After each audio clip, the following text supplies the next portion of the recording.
Welcome to Bad Guys and Bourbon. I'm your host, Courtney B. I'm here with my co-host. Camera's that way. Camera's that way. Welcome to Bad Guys and Bourbon. I'm your host, Courtney B. This is my co-host, Taylor Dion. And here's where we discuss movies, pop culture, some of our favorite bad guys, and most importantly, Bourbon. Bourbon. What we got, baby? All right, so for this episode, we are gonna tap into some Hill Rock. Hill Rock. Right there. Where's that from? Hill Rock. All right, well, we'll talk. Sell me. Let's talk about it real quick. Hill Rock Estate Distillery, all right? It's one of the few field to glass whiskey producers It's a really nice bottle. in the world. It is a nice bottle. It's got a real hefty weight to it. Yeah. It's a substantial bottle. Like weapon weight. Yes. So everything from growing their own. It's in New York. Yeah. Bourbon, Hudson Valley, New York. Yes. We should go. So we'll drive up there one day. Yep. They grow everything necessary to make it.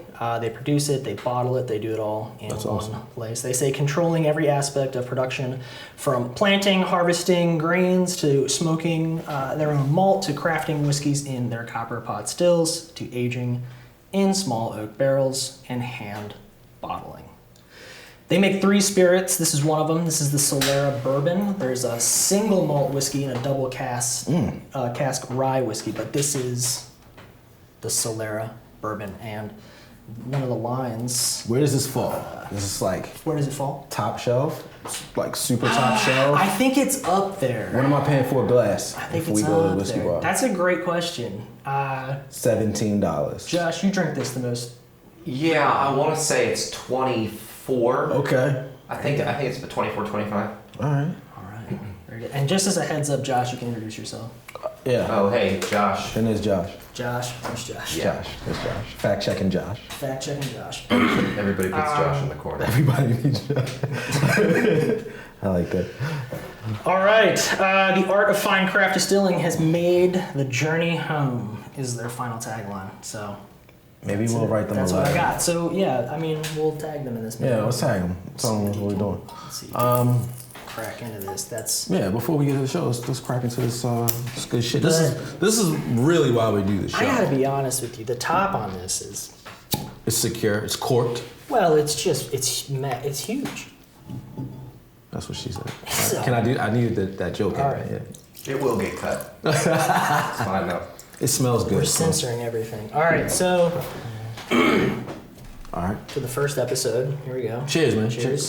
Josh. Josh, do you want some of this? I know you're drinking water. something Well, else. I'm, at the end. Give me a minute. Okay, very good. I'll finish All right, this up. so let's seal that up. We'll It's put smoky. We'll put that right in the middle. Yeah. It's like, all right, great. Cheers. Cheers, man. Bad Guys and Bourbon. Bad Guys and Bourbon. Oh, that's smooth. Ooh, it's hot. I need a cigar. It does. That's what I need. Yeah, it does kind of lend itself to that. I need a cigar. Something smoky. Seemingly, I get the popularity of it. I understand why you drink it, Josh. Mm-hmm. Very good. Ooh. It's also won quite a many awards based on their website. I don't know if you saw that, but Those are I had spent some time on the website. And Are those medals? pretty nice? it does. Yeah. Website. That's cool. There's some accolades right there. All right, so big up to Hill Rock. All right. All right, let's clap it up for Hill Rock. I like this. Follow up at the end of the episode just to make sure that we still like it, because it's possible. Maybe it fades on us. Maybe Yeah, it's not. good. Yeah. We'll see. All right. gonna bring us to it. Bring us to why we're here. Yes. All right. So this, on this episode, we're going to be talking about the Unbreakable Universe and the main villain in that series, Mr. Glass. Elijah Price. Yes, indeed. He is in that series kind of the focus throughout, I think, all three films. For the most part, he's kind of like the underlying, arch nemesis. So it's a good way to kind of kick off the show, I think. The show is about bad guys in Bourbon. We're going to focus on that, yeah, for sure. So let's talk about the M. Night Shyamalan verse before we go into these. You want to do like a little... Let's do... Yeah, we'll do like first and foremost, we're going to spoil things. Oh, yeah, spoilers. So should we... It's happening. Spoilers are happening. Spoilers. So if you haven't seen Glass yet, stop if you haven't seen now. Unbreakable or Split, Yep. go watch it and then come back. Yep.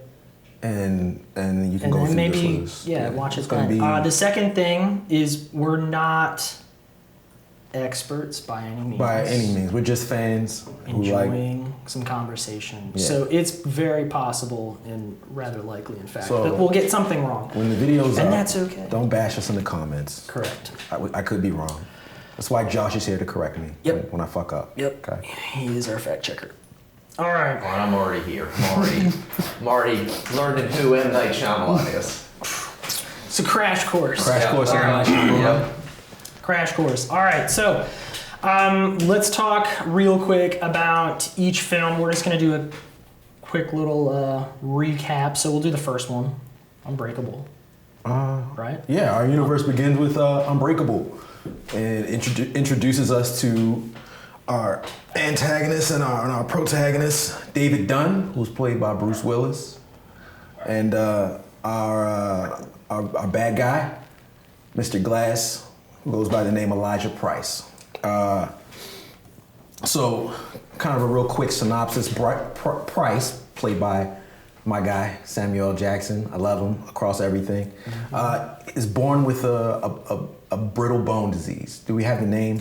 Osteogenesis imperfecta. Oh. Fact checking Josh. He seeks out Dunn, played by one of my other favorite guys. Check this. The reason this universe works for us so much is I love these actors so much. Die Hard is one of my favorite Christmas movies. And it is a Christmas movie. And it is a Christmas movie. Samuel, he's been old as long as I've known him. He kind of is the same age. Yeah, since coming to America, he's been that Kind age. of all the time. There I actually have an interesting fun fact about Bruce Willis. Between The Sixth Sense, which is another M. Night Shyamalan film, and Unbreakable, this was actually the period of time where he decided to shave his head. Bruce Willis. This was his shaved head era. Yeah. So you're I thought talking he was about always bald. He wasn't always bald. You were talking about like the ageless Samuel L. Jackson, and it's just a little tidbit there. Hey. That between those two films, that's when he decided for whatever reason that he's just going to go. I'm thinking back. This isn't the first set of films they did. They did Pulp Fiction and Die Hard. Yeah. Mm-hmm. Die Hard. Okay. Yep. All right. Yep. Solving clues. Yeah, all through New York this shit. City, yeah, right. Punching New York holes. City, was that? I think It was. Yeah. There you go. Fact checking. Fact check, Josh. So, Bruce Willis is a lone survivor of a train crash. Price orchestrates these catastrophic events to try and seek out his own protagonist. Right? He's a comic book collector of. He's not a comic book collector. He's a collector of fine comic art. Right? That's Art fair. pieces. I think so. And he lives Relatively in his specific. psyche. He believes that there are metahumans or superheroes out here, and he happens to fall on the other side of that spectrum as a villain, right? So he's orchestrating all these catastrophic events, and he finally nails one, and he does this the train crash, and Dunn survives the crash. Yep. Right? So you've narrowed it down now. Right. We've got a potential superhero. Potentially. So Dunn doesn't really believe it. He wakes up, whatever. He explores his abilities a little bit because he doesn't believe that he survived this crash. He thinks it's just by chance. Him and his son get into investigative mode. He lifts like paint barrels. He bench presses them. Realizes that he's like really super strong and unbreakable. No hints. All right, and with some, so he helps some people in that first movie. Yep. And Price gets locked up, and that's pretty much. It's essentially an origin story for David Dunn, his character.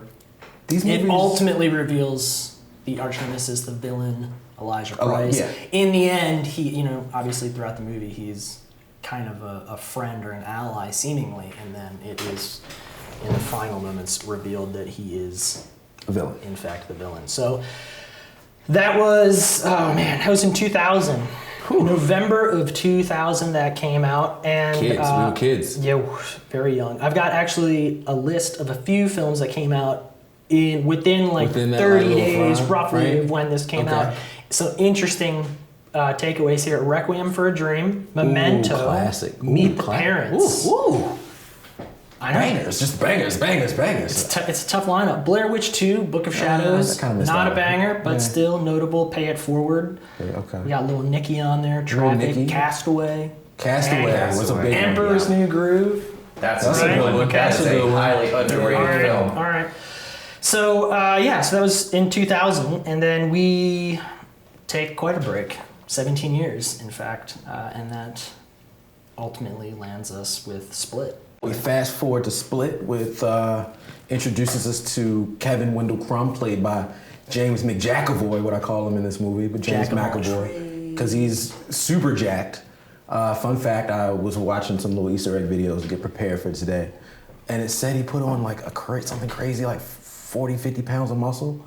Because he was. It sounds about right. Yeah, he was a pretty skinny guy. Very buff. And there was a myth out there that he was eating like crazy just cheeseburgers. Yep. To put on all the weight, and he declined it. He said that wasn't true. But he's crazy jacked. If you see this movie, it's inspiring me to get back in the gym. But fast forward to Split, introduced to Kevin Wendell Crumb, played by James McAvoy, a man whose psyche is fragmented into 23 different personalities after trauma as a child. Right. That's correct. A few of these personalities, right, happen to go on a killing, kidnapping, serial killer-ish spree to feed. Yeah, it doesn't go well. It doesn't go well. To feed the 24th personality. Yep. And this personality is primarily our villain, right? Mm-hmm. And this 24th personality is known as the Beast, right? So this total impressive put on by James McAvoy. Incredible performance. Incredible. Fantastic. Right? I thought he should have won an award. Like like the way he just switches accents, tones, and he's British born, so he naturally has an accent. It's just incredible, man. So long story short, by the end of the movie, he basically he gets away, and he now goes by the Horde, and we get this awesome scene at the very end of the movie that cuts to a diner, and they're showing the final act incident with where James McAvoy's character is kind of like escaping or what have you. Yep.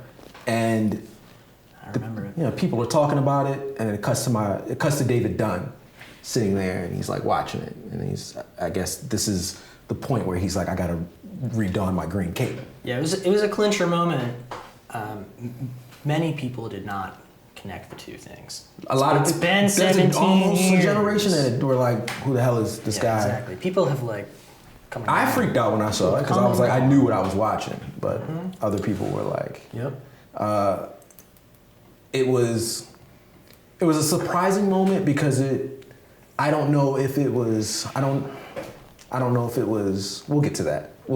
Let's move on. Well, I think it was. Yeah. So and ultimately it establishes the Unbreakable Universe. It ties them together. Yeah. Finally, we have a sequel, a follow-up. There's more to it than just this one piece. It's no longer standalone.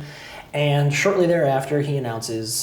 Night announces Glass, which is essentially the third final, the final chapter of the trilogy, right? It's kind of the closing story. So I have this one written up as the culmination of Mr. Glass and his plan, and ultimately the demise of our characters.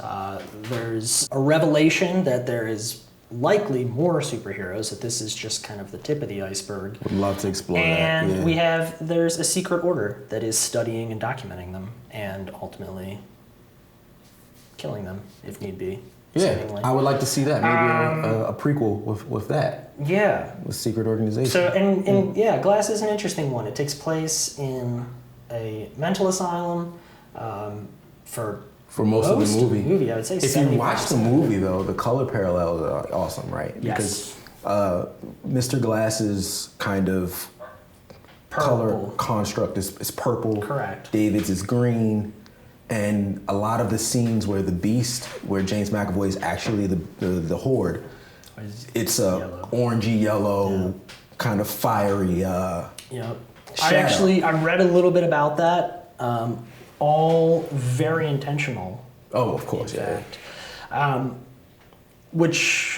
So, and we'll dive a little bit more into that because I actually have some notes on that. But let's move into, before we start asking some of the bigger questions here, we're going to do kind of like let's do like a little speed round here. All right, let's do it. Some trivia for all of the movies. Is it my trivia? Are you triviaing me? Sorry? No, this is just, I guess not trivia. Well, it's just interesting facts. Do I get a buzzer? Trivia? Can you say trivia is like an interesting fact? Okay, great. I'll allow it. All right, so we'll start with this one. First off, Unbreakable, near the end of the movie, Samuel L. Jackson is sitting in his wheelchair below 3 comic book covers.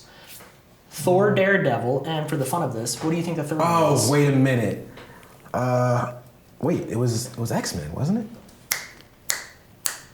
It was Thor, Daredevil, X-Men. No, because you're not even knocking on the door here. It's Nick Fury. A Nick Fury comic book.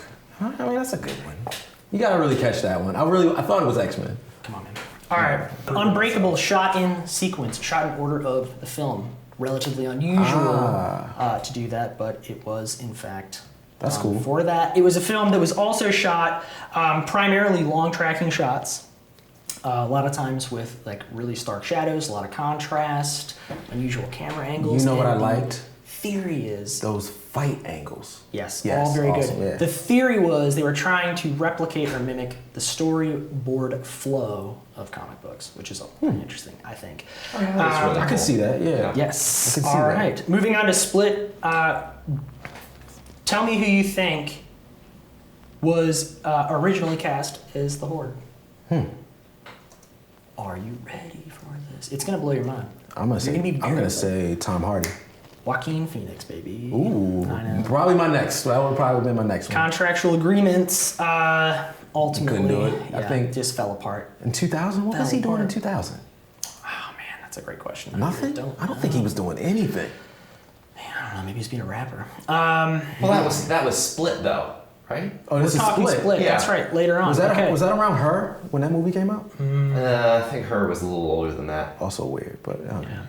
All right, one of the original movie posters featuring James McAvoy, he was actually standing behind cracked glass, which is an early nod to the Unbreakable Universe because all of the movie posters feature cracked glass across them. And there are some situations, I think, where people actually line them up and they kind of yeah. So, and moving on, we're going to go quick here. In order to prevent leaks, the final scene was not included in the shooting script, and also it was omitted from all test screenings. So that's why it was kind of a mystery for as long as it was. Oh, that's cool. Hedwig, which one of the characters. One of my favorite characters. All right, at one point exclaims that he has a CD player in his room and says that I love Kanye West, he's my man. Kanye West actually references M. Night's previous movie within the same universe, Unbreakable, in his song Through the Wire. In the line, Unbreakable, what you thought they called me? Mr. Glass. Yes, he does. Okay. Through the Wire. Yep. Yeah. It was a good song too. It was a good song. A very good song. I don't know about him lately, but that was a good song. All right, so back to trivia. We're going to blow through the last movie here real quick.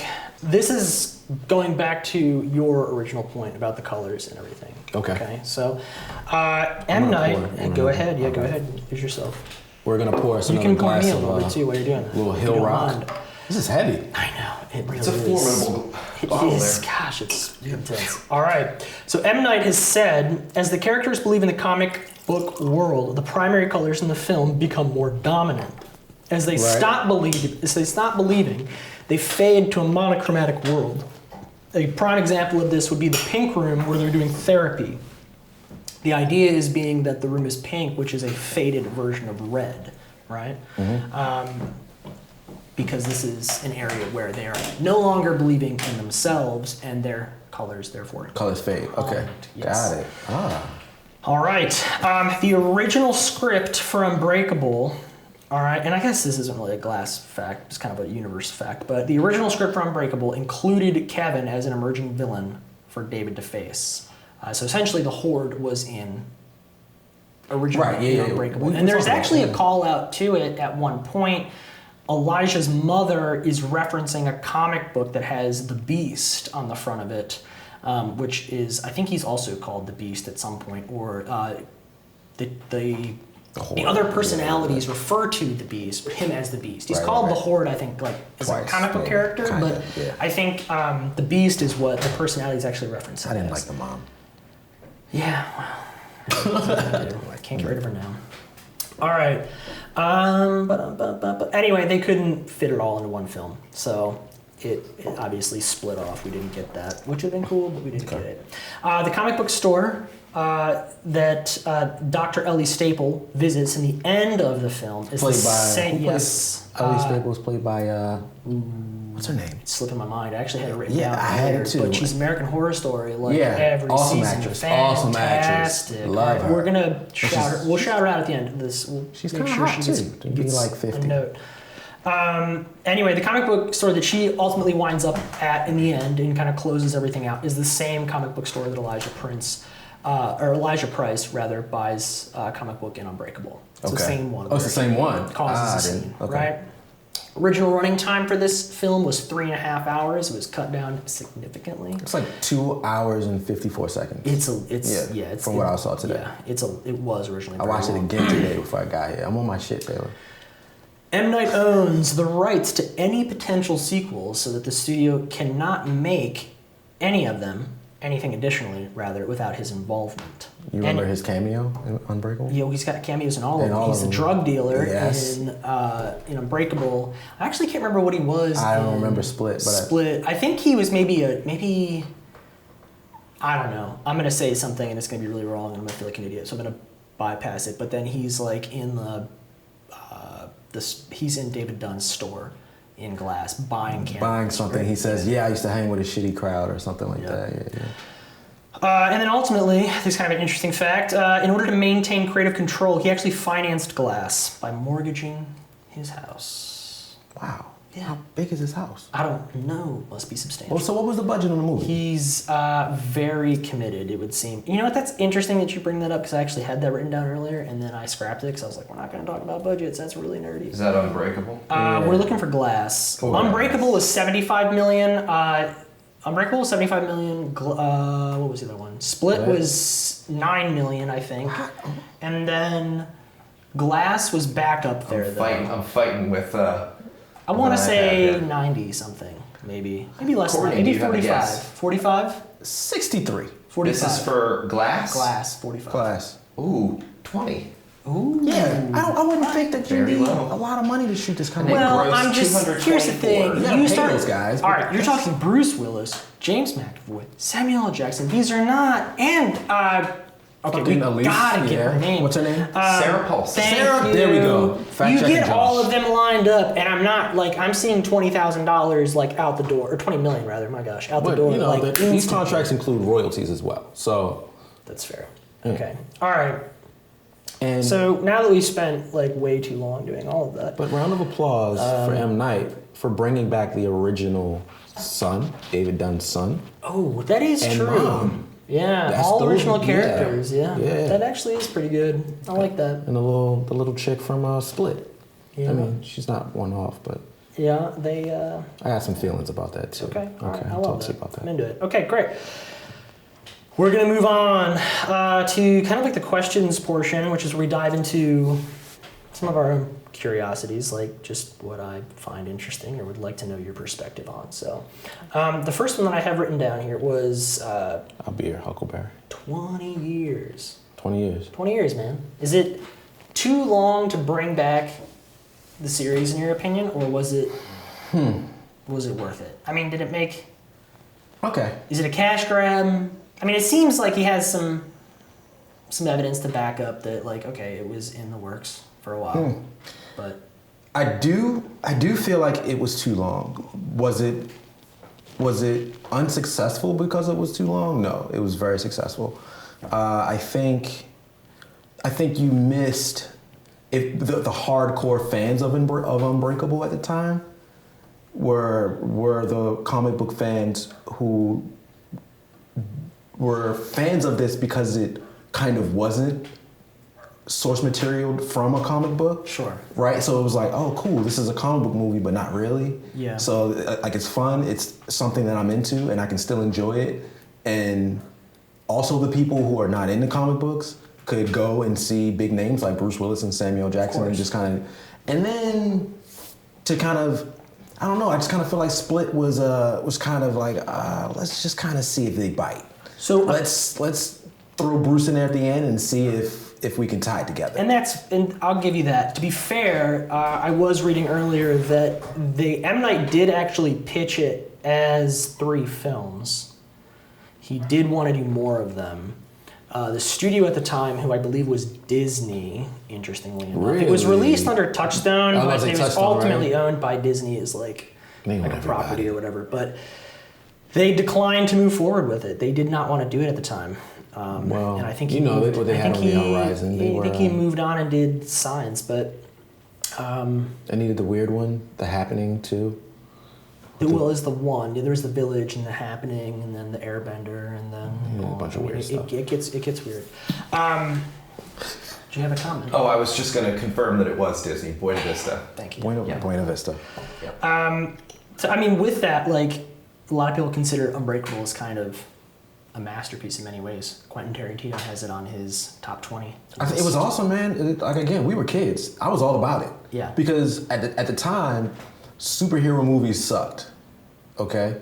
We didn't know what was a great superhero movie until like later in the early 2000s. Mm-hmm. But the late 90s, early 2000s stuff was just not good. So to see a quasi superhero genre film that was good, big name actors, and could hold its own in the box office, you're kind of like, all right, I can kind of fuck with this. This is, it's one of the movies I remember as a kid. Like, I remember Unbreakable. Yeah. Listen, I do too. It's there. It's great. It's fantastic. It's a staple. Yeah, like, I've got the poster. I'm a big fan. And I'll say, outside of my critiquing of how I feel like it was handled business-wise, as far as Split, one of my favorite movies from 2017. All right. You know what I mean? So to tie those 2 films together, one that I remember tremendously and had an affinity for, and a new one that I didn't even know were going to be tied together until I actually went and saw the film. I had my reservations, but then I was on board. I was like, sure, fuck it, I'm on. No, I definitely thought it was fun to pick back up after it felt long. And it was long talked about. I was actually searching earlier today on, like, if you actually just Google like Unbreakable sequel and just search for like the follow-ups or whatever, there's articles in 2014, 16, like it was widely talked about and discussed, like well beyond like the normal period of time in which you would maybe question whether a sequel is coming. Because I think like by 2005, the sequel hasn't popped up. Like you're thinking, it's over. People have been talking about it. So they're on to the next project. Yeah, I mean, I stand by. I think Unbreakable definitely is a masterpiece. I think it works exceptionally well on its own. I think it stands by itself. Yeah, if a sequel never came out, I would be totally okay with it. I would still be I'm fine. glad that we like dipped back into that world for a little bit of time. It's one of those things where there's part of me that likes the and he took a chance mystery of it, not knowing everything, and then there's the other side of me that just like let's like marvel this. Like I want let's do here, right? But also a cool way to bring it back. Like the Bruce Willis, you know. No, it's great. It was I'm there. Taylor and I had a conversation when we were trying to put all this together. I was talking about my biggest contention about Split was I felt like it was a cash grab. I couldn't omit my feelings of feeling like this was a cash grab to enjoy the trilogy as much as I could because I'm such an anal bastard, right? So during the period that this came out, what was it? Warner Brothers is like, we're gonna do the DC universe, and Sony is like, we're gonna do as many fucking Spider-Man movies as we can. Yeah, they did. And what was the other studio? We're gonna do.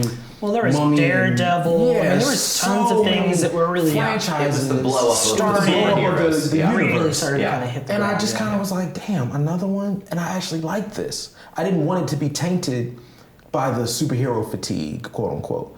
Right. So, but for it to work and it still hold strong and be a great movie, James McAvoy won me, Bruce Willis and Samuel won me in the first one. Yeah. And now I have the opportunity. They put it in my brain that I may see all of them in another one. I'm sold. Which is a different thing than I think like the current superhero kind of franchising things. It kind of gets to a point with that where you feel like it's been beaten to death and we've gotten where we're going, and but that's not the way that there's like 5 post-credit like scenes, correct, and they're like such obscure superheroes in some of those situations. You're like, what are we doing? And as a you know me, as a comic book fiend and Marvel movie first night goer, you kind of get like, all right, another one. Yeah. Like, are we gonna wrap this up? Yeah. Which is a kind of a good segue. So we actually had this, we referenced this kind of line a little while ago, but a comic book movie that wasn't a comic book, right? Because it's not. It's a comic book story, and there's obviously a world there and a universe there, but it's not. Yeah, I even went looking for I guess source some material. people Like, said he just like kind of wrote this. Yeah, I think he kind of wrote great. it. I think some people claimed that like there was some references maybe to like certain comic books or whatever, but I mean I think the same can be said for anything that's probably written. Like there's something that probably inspired it or had They a really story hammer somewhere, in but- the comic book lore and like the mythology of comic books, and like how they're written and a lot of the plot devices and narratives throughout Glass. When he's like, oh, this is the origin story, or this is the climactic battle. Yeah. Like a lot of Glass's monologues are about parts of comic books and him describing what's happening in the movie by using what's happening, what is described in a comic book, which is, it was like after a while, I was like, okay, we get it. Like, but it was still good. It was still good. Superhero or not, does the story live outside of comic book realms? Like, we're talking about powers here, or are we talking about? Good point, because I kind of got psyched out in the third one when, damn it, what is her name? It does psych you out a little bit. What's the doctor? What's her name? Paula. Had it a second ago. Close the window. The hot older lady from Dr. Ellie Staple. Staple. When she's talking to them, I kind of get psyched out, and I'm like, maybe they're not super. Maybe it is all in their head. And I'm like, no, there's no way they can explain like what they do. And then I was like, there's gonna be some weird like cutscene, flashback scene of them like doing what they're doing and they're not actually doing it. Correct. So I'm anticipating finding out. Yeah, I thought a lot of the Horde's character was ultimately going to wind up being like in his head. He was going to manifesting it. Like I thought that was going to be like the twist, not the twist, but like they're there was a twist coming. Yeah, like they're not really always has a superheroes. twist. Yeah. Like they're just crazy people or something. I kind of had a suspicion that was coming through, but yeah, I think by the end of the third one, I think it's hard to make the argument that there is no superpower at play in some capacity outside of Mr. Glass. I mean, he's just a genius. Like, he's super smart, right? Well, they tried to lobotomize him, He's right? figured it out. But the laser? They tried to do it, but he knew that they were doing it, so he kind of thwarted their plans. Like, he removed the lens system or whatever that actually does it. So, like, it was unsuccessful, right? So he's ultimately just very, very evasive, smart. Like he's just super intelligent. Yeah. They say his IQ is crazy off the charts. Yeah, but I don't think that that's necessarily like a super. I guess could you make the argument that it's indicative of being a superhero? I don't know, but I mean, it's arguable. I would say some of the things that the Horde was doing, or like climbing walls with his bare feet. That's one of them. Very Spider-Man-esque. Not the only average Joe. Only animals can do that. Right there. Parkour. It's parkour. No. That's it. No, you've seen some bros do that. All right, guys. No, so it's not just we're reverting and we're going back. We don't think any of them are superheroes. These just all normal people. I think they get killed for no reason. I think it can live outside the comic book realm. M. Night does a great job at twisting the narrative in his films. Sixth Sense. You know, you're watching this. You have no idea that Bruce Willis is dead the whole movie. Like, you don't. That's true. I'm watching this. Like, every one of his movies has a twist. What's the one with Mel Gibson and the little girl? And the aliens with the big legs. You're asking what that's called Signs. Signs, right? Signs. You say science? Signs? Or Signs. It's signs, right? Signs. You're just waiting for a twist. You're waiting for something to kind of change this whole dynamic of what you're watching. Yeah, not as much a twist in that film as there was like all of these throughout the movie. They kind of set up all of these like little. I guess there's all these little call outs that are kind of irrelevant yeah, they're signs, exactly. Yeah. Okay, well, it's all coming full circle now, but they're kind of irrelevant in the moment and they have no meaning, but by the end of the film, they make sense. They kind of all correlate, and it's like he was a baseball player and he was like meant to do this, and she, was leaving water all over the house, and they can be harmed by water, and it's like all of these factors that kind of build up to make this kind of like aha moment. But I don't think it's ever a twist. It's not like the alien comes out of the closet and it's like Samuel L. Jackson or something like that. Bushes. Like it's not. Yeah, it's just clever, I think, in the end. But I wouldn't. I'm gonna go with they have powers, man. I'm gonna land there too. I think that's probably true. I think by the third one especially. It's kind of solidified. I think in the first one, no powers, easy sell. I think the second one. It could be all in their head in the first one. And then the third one, I think, solidifies it because we establish in the third one that a lot of the things that are happening, if not all of the things that are not happening in their minds. And they're trying to be prevented. Correct. By the evil organization. It would seem to kind of, that seems kind of signed, sealed, and delivered, in my opinion. Yeah. The last thing that we had here that we talked about was splitting glass. Like, was it always the plan? I think after researching it a bit, it feels like it was. It feels like he wanted it. If not, he really laid the groundwork to make you think that it was always the plan. I think he hit a home run with Unbreakable and was like... He did. Split is... Because he hadn't had a movie in a while up until Split, well, right? He had The Visit. I think it was called The Visit. I didn't see it. So after... he had the big one that bombed, which was After Earth. That was the Will Smith and his son film. Oh, that was terrible. Basically just... he bottomed out. And then he did some TV shows for a little while. And he came back with some low-budget films. At least he did the Visit, and that was that hit, I think, well, relatively speaking. And then he did Split, which obviously that did really well. He's now doing a new series for Apple. Okay, cool. So he seems to be, in my opinion, I think, back on the right track. Even though I get it, Glass didn't. I would have took the shot too, man. I would have definitely done it. Critical success. He had the big break with Unbreakable, and why not? I have the opportunity to make this film, and it's supposed to be my sequel.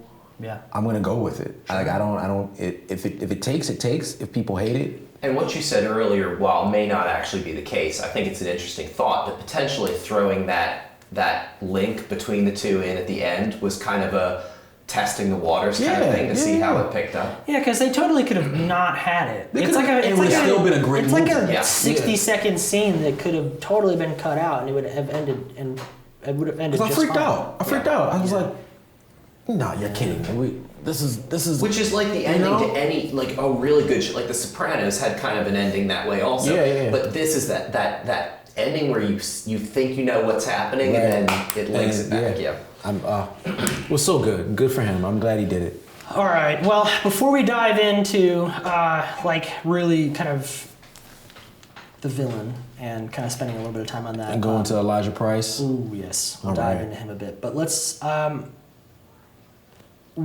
quickly about setting the stage for real world heroes moving forward. In my opinion, I would argue that this film.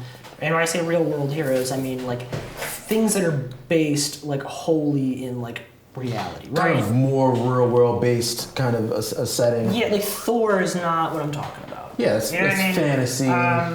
Yeah, so I think this did it kind of set the tone for that, and I think it really paved the way for Christopher Nolan's Dark Knight trilogy. That film is 100% based in reality. I mean, by far for my the most favorite part, comic right? book based trilogy of all And it's- time. Yeah, and So, it's yeah. not like we're not going to other worlds. We don't have the Hulk, which is I'm not like Right. shitting on the Hulk. Like it's fine, it's great. But I think it really did kind of indicate that there is a interest, a desire, like To see that kind how of stuff. how real world based we can have Yes. a superhero, Correct. and that's why I love it so much because the Joker is a real life terrorist. Yep. You know, his fictional, mythical Like Elijah Price background. and the Joker, two peas in a pod. Man. They're up there, man. Two peas in a pod. They'd be hanging out like they- that. They would be having They'd a be playing blast. poker. Be having a real good time. The Joker. Horde and Bane. I'd love to see that fist fight. Ooh. I would love to see that fist Oh fight. my gosh, what a dynamic duo. I would sit front row. But I will yeah, say David Dunn and, We didn't- I'll and say- Batman don't necessarily No, have the same effect. But Bruce has got a little more money. Bruce has got to bring David Dunn up a little bit. But Give him the keys to the Batmobile. Something. gotta- gotta give him he's gotta- something. he's got to give him a couple. He's got like a bucks. security cape. You gotta get him some. He's slumming it with his give gray him an Apple poncho. Watch or Green something. poncho. Yeah, man. We didn't really see any real world based heroes or comic book esque films until Unbreakable. So you can say it did set the stage for Nolan's, kind of ideology of what would Batman look like in a real world. Yeah. What would a Joker look like in the real world? How reality based can I nail this? And I don't know. I think he did it. I love it. Yeah. I mean, goddamn Heath Ledger. Rest in peace. But Yeah. he. That's a rabbit hole we can't get into. Yeah, All right. we'll come back. We'll talk to you about Dark Knight trilogy on another episode. But I think it did. I do think it set the stage for real world villains, and because honestly, man, now that you say something, Unbreakable or Glass trilogy, Unbreakable Universe, Dark Knight, there really aren't too many other real world based trilogy hero villain esque films out here. Yeah. Everything is real fantasy. I know that there's examples that we're missing, and that's okay. Oh, sorry. We'll come But back. I don't think that there Let are us know any, in the comments. I don't think that there are any like prominent examples. Like I think Unbreakable is a prominent example. I think Dark Knight, another prominent example. I don't know. I mean, I guess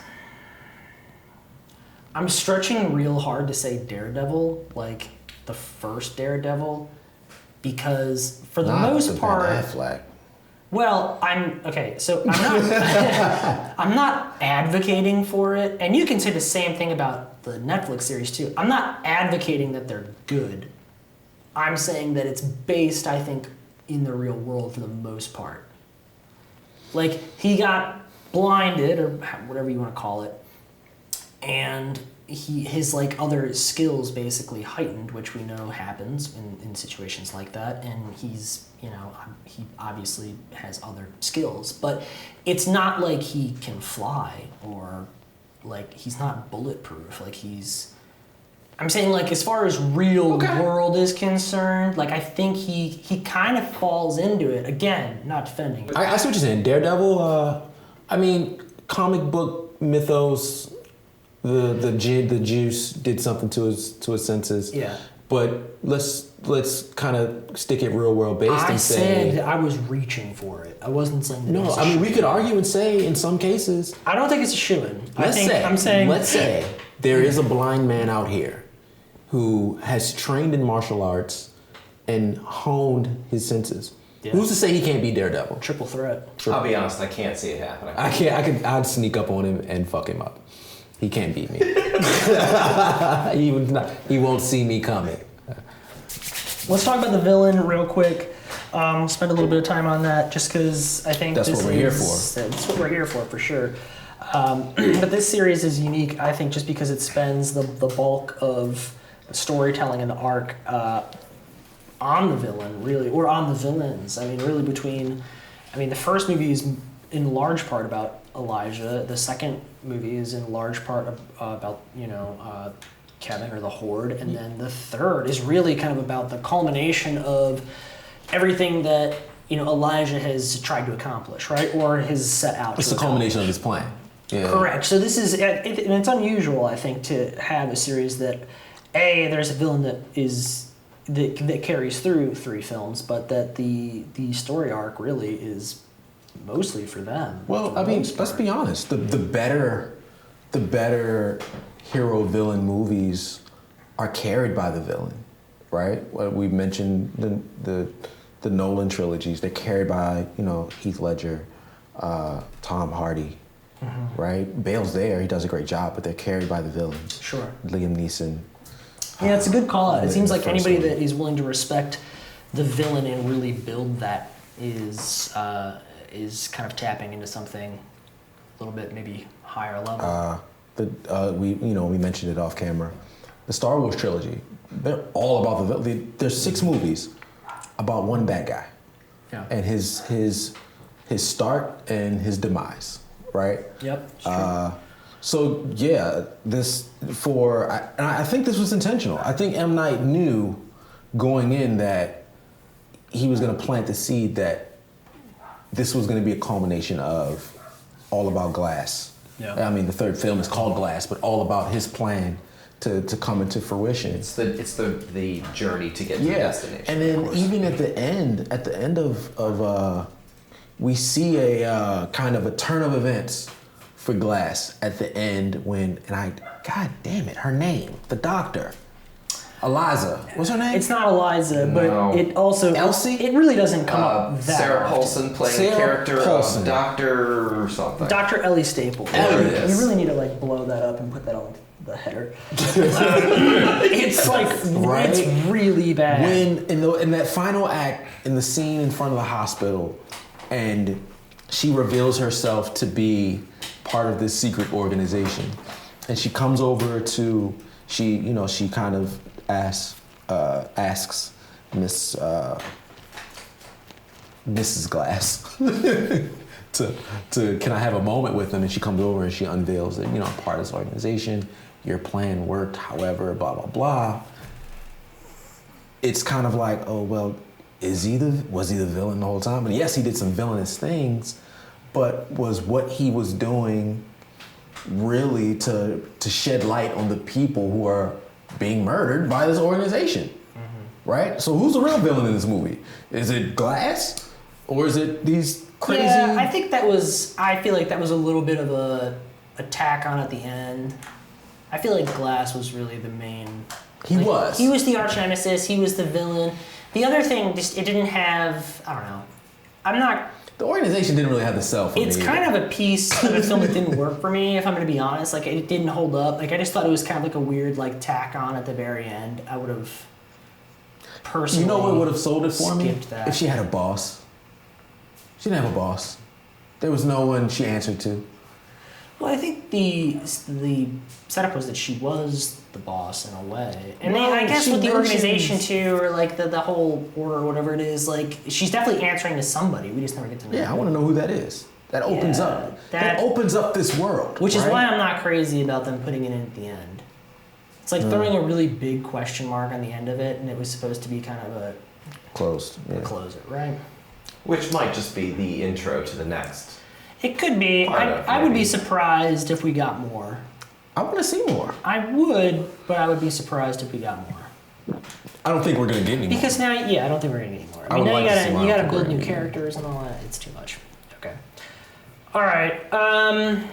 Moving on. We have an adorable pup here with us now. We do. All right. Which is going to be crazy for everybody because she wasn't there 2 minutes ago. Oh, well, I picked her up. I mean, she was on the ground. Oh, that's right. Okay. Okay. So, the methods, and we'll talk about Mr. Glass. The Horde, obviously, he's interesting. He was a pawn. But let's talk about the methods. So I think Mr. Glass was, certainly an interesting character as far as his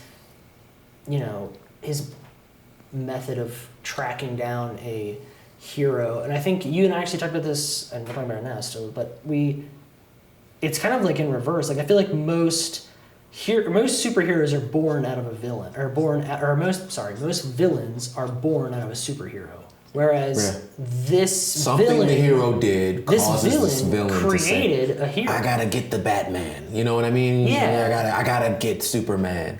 He's Right. like, nah.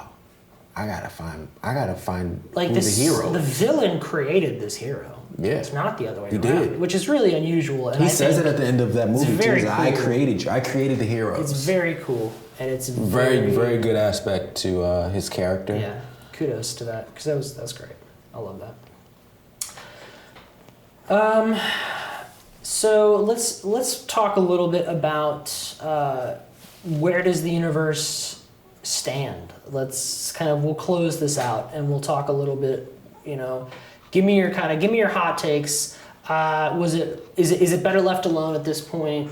Are we moving on? Do we need more? I think we leave it Where are we alone. at? I don't think we need to cash grab for more. I think the culmination of Glass, the final movie, his plan, the secret society tack on at the end was not needed. I think we could have just went as far as just, the police just kind of ending them and then that'd be it. And then, but then his plan wouldn't have, it could have been done a different way, but. The Horde should have died. Yeah. Glass should have gotten away. He should have gotten away. Dunn should have gotten arrested. Ooh. Is how it should have played out. Dunn should have gone to prison. Horde should have died. And he gets out of prison. Glass should have Post-credit escaped. scene. Glass breaks him out. Post-credit scene. Post-credit scene. Because he says it. He says That's how you when he want it. first sees him, he's like, I thought we were friends. Yeah. I looked at you as a friend, That's how it should have ended. right? That's real villainous, Kill the Horde, arrest Dunn, Glass gets away. right? He arrests him for the murder of the guy, and I feel like that's even just a better ending than the whole Secret Order thing. let's rewrite the ending. Want to rewrite the ending right Get now? that outta All right, here. let's rewrite the ending. Get that outta here. Our official ending to Glass. Rewrite.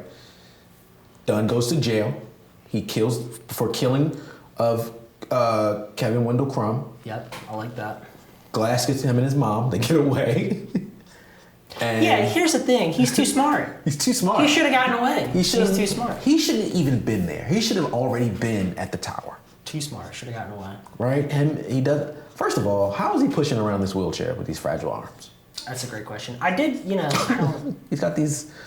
Yeah, I don't know. That is a good question. He's pushing his. Come on. Man. Fantastic. Well, now we're getting into fun. We're getting into Yeah. It said, what was it, that his arms were broken just by being born? Like, Yeah. there's no way He's he's pushing a pulling full wheelchair. body weight. No. Yeah. Well, I think the bulk of the film, Horde pushes Is pushing him around for a as while. Patricia. Yeah. Which is cool. I do like that, and that works. I'm into that, but I'm with you guys. I think that there's. They should. Yeah. I think it's done. I think. Yeah. Wrap it up. Leave it alone. The M. Night Shyamalan verse.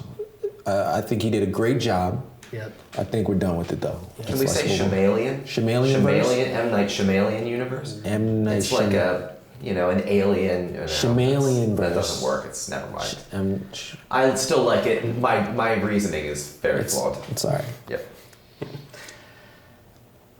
Yeah. I think you got to leave it alone. I wish it would have ended better. I like them in order of how they were released. I think Unbreakable is by far the best of the series. I think Split was very unique and it was a fun surprise for sure. It's good. It's like a good movie. It stands on its own. And all of this, It's good. this was just fun to watch. Correct. Glass was a little bit of a Because it gets right into it. we gotta go. We got Split worked. Let's go. It doesn't waste time. And that's fine. It immediately goes right into Yeah. like all of it. He's on the street. He finds him. Like 10 minutes in, he finds Kevin, and they get right into it. And I like the fact that they kind of didn't blow past some of that stuff, but they got to the whole mental asylum. Like that dynamic was very interesting. I thought. I understand where people thought it was slow and not as upbeat, but I enjoyed it. I thought it was cool. I think the slowness came from they were expecting a bunch of action and fight scenes. Well, and that's true, and that's set in.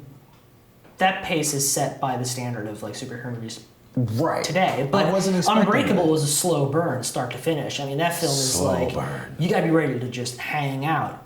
Like that's how it's gonna. It's great, but people It's are slow. gonna fall asleep. Yeah. It's fantastic. Split, not so much. That was a little bit more like action thriller. I thought it had much faster pace. This is kind of a return to form, I think, if not a gap, or like a bridging of the gap. These movies right? It are brings a the two slow together. psychological thriller burn.